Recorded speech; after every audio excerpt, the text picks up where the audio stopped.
निमिषा प्रिया जो एक इंडियन है और इस टाइम पर यमन में डेथ सेंटेंस फेस कर रही हैं। 16 जुलाई को उन्हें फांसी की सजा दे दी जाएगी। उनको सिर्फ दो चीजें बचा सकती है, एक है ब्लड मनी और दूसरा है सुप्रीम कोर्ट ऑफ इंडिया। अब ये ब्लड मनी क्या होता है? जब मैंने ये वर्ड पढ़ा तो थोड़ा इसके बारे में रिसर्च करी। शरिया लॉ के अंदर ये बोला जाता है कि यमन में शरिया लॉ फॉलो होता है, तो वहां पे ये बोला जाता है कि आपने अगर किसी की जान ली है तो आपको माफ करने का हक खाली उस फैमिली मेंबर्स के पास है जिनकी फैमिली में डेथ हुई है। तो उनको क्या करना पड़ेगा? आप उनको ब्लड मनी दे सकते हो, मतलब पैसे दे सकते हो। I don't know why it is called blood money, मतलब कि आपने उनकी जान ली तो आप उन्हें पैसा दे दीजिए। मतलब आपको उन्हें पैसे देने पड़ेंगे जिस हिसाब से वो बोलेंगे, और उसके बाद आपको मतलब डेथ सेंटेंस आपका हटाया जा सकता है, आपको फांसी की सजा नहीं दी जाएगी।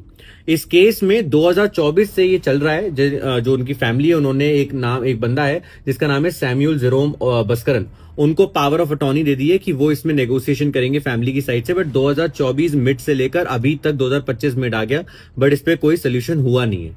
और दूसरा सोल्यूशन है सुप्रीम कोर्ट ऑफ इंडिया। उन्होंने अटॉर्नी जनरल ऑफ इंडिया को बुलाया है, बोला है बेसिकली, नोटिस इश्यू किया है कि सर आप इसमें इंटरफियर करिए और इस केस में हेल्प करने की कोशिश करिए।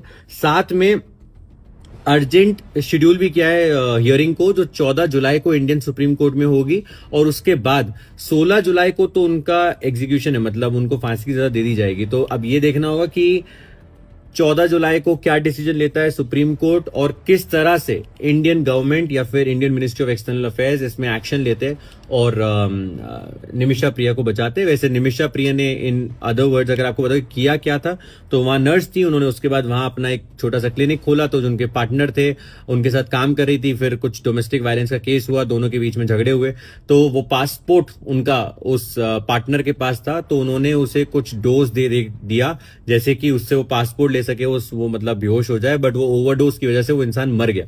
तब से वो मतलब जेल में है और मतलब छूटी नहीं है। So that is a thing. और अब death sentence is due for 16 July. India में इस टाइम पर इसके ऊपर काफी कॉन्वर्सेशंस हो रही हैं। मेरे सामने ये वर्ड आया ब्लड मनी, तो मैंने सोचा कि एक बार आपको भी इसके बारे में समझा दूं। जय हिंद, जय भारत।